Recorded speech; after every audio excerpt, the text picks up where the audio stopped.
Murdorf in the Mortal Flaw, Book 1, Chapter 27, Sky Kadeh.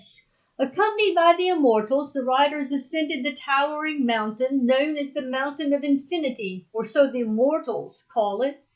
It was the last of the great mountains in the Great Divide. The higher they climbed, the frostier it grew. They climbed its snowy-capped peaks into a wintry wonderland where icicles hung from the trees like ornaments. It was a treacherous journey, but they finally reached the top, where they encountered the enormous and unbreachable walls of the land of the Immortals. Cosby and Nimri wondered aloud why in the world they would want to live in this frozen tundra. Following their escort, they rode along the edges of the elaborate city walls. Every 10 yards of wall there was a bas-relief carving of a knight. Between each carved knight were chiseled olive branches intertwined with ram horns. There were large steel gates, and on each side of the gate stood a life-size stone carving of stilettos in a full gallop, yoked together and looking as though they were pulling the entire city. Their nostrils were flared, their muscles defined, and their eyes full of strength. At the front of their stilettos stood one single horse bearing a rider that resembled the immortal king, leading the pack. Fleece ran his hand across the underside of one of the stone beasts. Mongard was in awe of the magnificent sculpture, wishing that he could sear the image into his memory so he could try and recreate it in a smaller wood-chiseled version. "I heard that this giant wall was built in a day," Boldar said to one of the Immortals. "Is that true?" The Immortal smiled but did not answer Boldar. The group was met at the gate by another host of immortal knights who accompanied them into the city. As they passed through the gates, they rode beneath a canopy of living grafted trees, their branches intertwined to make a fantastic entry. Since Wenzel was the only one in the group to have ever seen Sky Kadeh, he watched as the others gaped and stared at this wonder paradise. Inside the walls, the temperature was pleasant. The grass grew green, the trees grew tall, the ivy grew large, and the flowers were always in bloom, dispersing a pleasant fragrance into the air. Not one weed was seen in all of the land. Rainbow eucalyptus trees and clove trees gave the land a delicious aroma. Enormous gerber daisies of fantastic colors grew wild. Hostas rose organically beneath the trees, and tulips, crocuses, and coneflowers, and dark blue forget-me-nots grew in clusters. Trees from all seasons grew at the same time, and philodendrons spilled over the cliffs. Some of the riders stared in disbelief at the overgrown saddlewood and ginkgo trees, their branches reaching into the blue sky. An assortment of trees of fantastic shapes and sizes captured their amazement. Trees were grafted together to form organic art forms, decorated the land. The flowers, the green pastures, the colors, the waterfalls, it was all breathtaking. A faint mist from the many waterfalls kept the land and air freshly moist. The sound of the Guardian Falls thundering down over an enormous cliff that wrapped around the land could be heard as they rode closer towards the large body of water. In the distance, antelope ran across the hills, and kangaroos jumped through the meadows. Elephants roamed, and giraffes ate foliage from the limbs of the trees. They traveled down a path made of crushed crystal that captured the ray of the sun and coated each rider in a shimmer of light. The path led them through the forest of giant redwoods and ferns, ending at a raging river. Shocked into silence, the riders marveled at the spectacular bridge made from living trees grafted together. As they rode over the bridge, the light occasionally captured the shimmers of crystal in the riverbed along the edge of the water. Riding through the rolling hills, the riders caught glimpses of the colossal castle looming in the distance, its towering spires reaching into the heavens. As they closed the distance, the castle grew more spectacular, its lofty towers numerous, its symmetry approaching perfection. "It looks more like a palace for gods to congregate," Vandorf said. As they approached the last hill, Navi whispered, "Wenzel." But there was a hint of familiarity of the grandeur of the place within Amaze. He had no reference point, just an unexplainable feeling that this was his origin. This is where he had come from. Fruit trees bearing more than one kind of fruit made up an assortment of orchards. Boxwoods decorated the yard in stately fashion. An arch of architectural wonder led into a courtyard. Teasing the curious visitor, beside the courtyard stood trees grafted together to form a single tree, the trunk forming a woven pattern of a basket. The palace walls were built of pearl white stone and trimmed with sapphire. In front of the palace was a large fountain. Large eucalyptus trees stood by the side, and a gentle breeze blew their aroma towards the riders. The riders took deep breaths, enjoying the aroma. Lady Aquila led the riders beneath a gracefully chiseled stone-crafted archway, and the riders dismounted and left their animals with the stable keepers. The army of Immortals stayed positioned until the riders unseated, then rode off. As they entered the castle, they were stunned by the mosaic floors, walls of gem, alabaster drapes, and architectural detail. Unlike most castles, this one was well lit, airy, and welcoming. When King Justice Jophius Servanius appeared, the riders dropped to one knee and declared, "Your Majesty." An aura of importance and wisdom accompanied the king, his royal presence being grander than all the kings of the earth. There was a glorious presence about him, pure like crystal, dazzling like diamonds, incorruptible in quality. Smiling, he greeted each of them by name. They marveled that he knew them by name. Noticing Navi's burnt-out purple hat, the king chuckled and began with the younger prophet. "Don't you think it's about time for a new talk, Navi?" "Oh, I made a new friend, your majesty," Navi replied. "Well, some friends are easier to make than others, my lord." "Yes, well, we will see if we can't do something about that hat, or perhaps that friend," King Justice answered, smiling. "So, is pink your new favorite color?" the king asked. "Not exactly. That's another friend you can do something about, if you don't mind, my lord." "You wouldn't, by any chance, know who turned my bow pink, would you?" "Well, I think I would be more concerned about that hair if I were you." "Well, I like being different," Navi said. "Mon garde, I have heard what a great warrior you have become," said the king. "Thank you, my lord," Mon garde answered, his head twitching as he stood in the presence of his mighty king, himself wearing a large smile. "I'll bet you like to have froze in these mountains," the king said. "I'm good, your majesty, but thank you for your concern." "Would you like some more berries?" the king whispered. "No, sire, but thank you for the offer." "If it isn't Princess Nadora, how good to see you." "Thank you, my lord. It's good to finally meet you, sire." "How is your father?" "He is well, my lord," she answered. "You have grown into such a courageous woman of many talents and skills." "Thank you, my lord." "And Novatian, so good to see you. Quite a fight on your hands, I see. Be strong." "Thank you, my lord," said Novatian. "Skeeter, what happened to your hat?" "Navi's friend, sire." "Well, with friends like that, who needs enemies? If you would like tomorrow morning, you may take one of the flying mounts along with anyone else who would like to join you and fly to the coast." "The coast, sire?" "The ocean is just north of here," said the king. "Really? You mean I get to see the ocean?" Uldar was ecstatic. Coming to Osney, the king turned his nose. Osney was quick to apologize. "Navi's friend got me too, sire." "I see. Well, it looks like we need to do something about Navi's friend," laughed the king. The king placed one hand on Nimri's shoulder and the other on Cosby and smiled tenderly. Now coming to a mace, King Justice nodded his head. The king leaned in, assuring the lad, "You won't do it alone."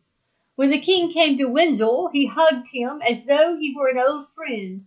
"You've chosen well," he whispered, reassuring the prophet's deep concerns. The king stepped back and addressed them all. "You must be hungry. Come, let's all get cleaned up, especially you, Osney. Then we will eat. And let's do something about Navi's friend. I will have a change of clothing for each of you. New boots, too, especially for you, Osney, and you, Gilgore." "You have giant-sized boots?" Gilgore was impressed. The king grinned. "We are much obliged," Windsor said, bowing once again. The king smiled and led the riders down a hall past his immense throne room. Peeping into the room as they passed, they could see a throne of gold and steps leading up to it. It was elegant. The mosaic tiled floors were embellished with crushed pearl. The yucca stone walls were carved into a wooden design of intricate detail. Some walls were made of pure gem. The walls looked like amethyst, Goldar observed. Yes, said the Lord, hewed from a single gem. A single gem? All were in awe. Leading them to the far corner of the castle, the king showed them to the bathing areas. Within the palace were private bathing rooms fed by the hot springs and piping warm water into the palace. The private bathing areas were magnificent, with columns that reached to the ceilings, elegant stonework. The bathhouse was elegant, clean, and fragrant with fresh-cut lavender in large vases and thick cotton towels on a stone-crafted stand. Murdorf was excited that he was going to get to bathe, and even more excited when he saw the cleanliness and exceptional bathing area fit for a king. I could get used to this, he said, smiling. The king stood stately as the riders passed him by to enter the bathing area. As Navi passed by, the king noticed the pink smiley face decorating the back of his jacket. The king smiled, finding the jokester to be very clever. It was not until Navi was cleaning up that he got a glimpse of his hair through a shining piece of metal in the bathing house. He felt he had scrubbed his head 1,000 times, but the pink only faded. Afterwards he put on the clothes the king provided and picked up his dirty clothes. That's when he noticed the smiley face on the jacket. This, too, could not be undone. Although he scrubbed it, it would not come out. He had a sneaky suspicion who was behind the little prank. Berries, huh? He wondered how the immortal king knew about this. He didn't know Mongard was such a prankster. Navi would get him back, all in time, he thought. When Navi walked out of the bathing area, he had a surprise awaiting him. A new riding jacket hung outside the door. A note was pinned to it that read, Navi. Navi smiled and slid it on. It was not only brown like he wanted, but it was the most comfortable and best he had ever owned. The riders were given fine clothing to wear, as well as a set of new clothing suitable for their travels, and new boots. The Dora was given a beautiful dress suitable for a princess and another set of clothes for a warrior. When Avasian saw her so radiantly adored, he knew he was in love. Gilgor thought he had died and gone to heaven when a large chair was brought in to fit his bulky body. An impressive array of food fit for a king was spread across the elongated table. After giving thanks, they grabbed at the food, anxious to fill their bellies. Windsor, however, ate very little, picking at his food more than anything. Lady Aquila often looked up at him with eyes of sympathy. He was quiet, and his renowned strength seemed to have left him. After supper, King Justice led the riders into a spacious room, where they sat at a large octagonal table of crafted stone, animals of all sorts chiseled into the tabletop. I know why you have come, the king began. The sword of Darvan has been found. Standing up and walking around the table, he continued. Since Darvan has had power, the plight of humanity has been a tragic one, filled with violence and pain. He laid his hand upon Sagron and Mace. Suffering and oppression, he said, touching others as he passed, hatred, sickness, and death. He placed his hand on Vandorf and Osney. Vandorf felt his heart wilt and lowered his head. Now is not the time for me to make my move. You must ride on for now. Silence fell upon the room. Shocked by his remark, a bombardment of thoughts went through the riders' minds. Our trip up here was in vain. Our defeat is sealed. But how dare him? Coward! He has betrayed us all. He doesn't even care. Now, Vandorf looked at him, but only for a moment, rapidly trying to process what King Justice had said. Medora broke the silence, speaking out of her frustration. What? She cried out. What do you mean you're not going to ride? We have risked our lives to ride up here to inform you. My father has the sword in his possession. Well, I don't need informing, King Justice replied curtly. I am much aware of what is going on politically and otherwise.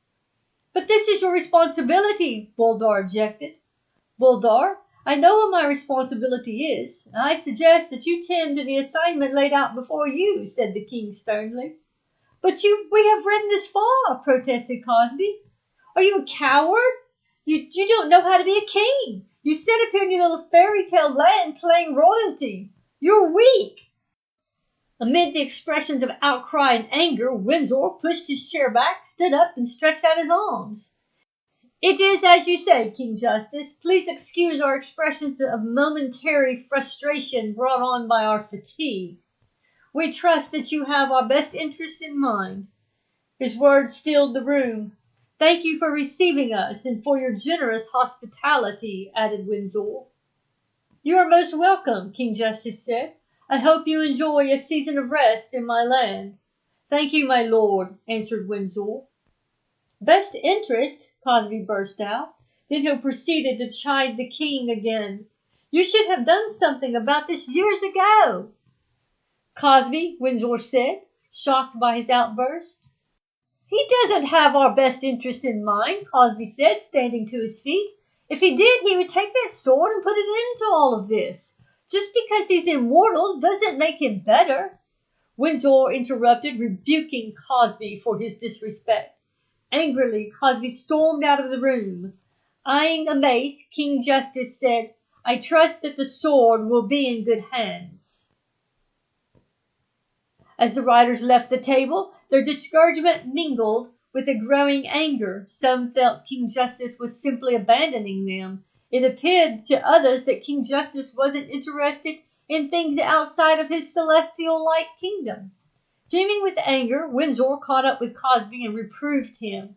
This is no way to speak to the immortal king. You are nothing more than a servant. Do you understand that? King or no king, shouldn't I have the right to speak my mind? Argued Cosby. You do not have a right to be disrespectful, Windsor countered.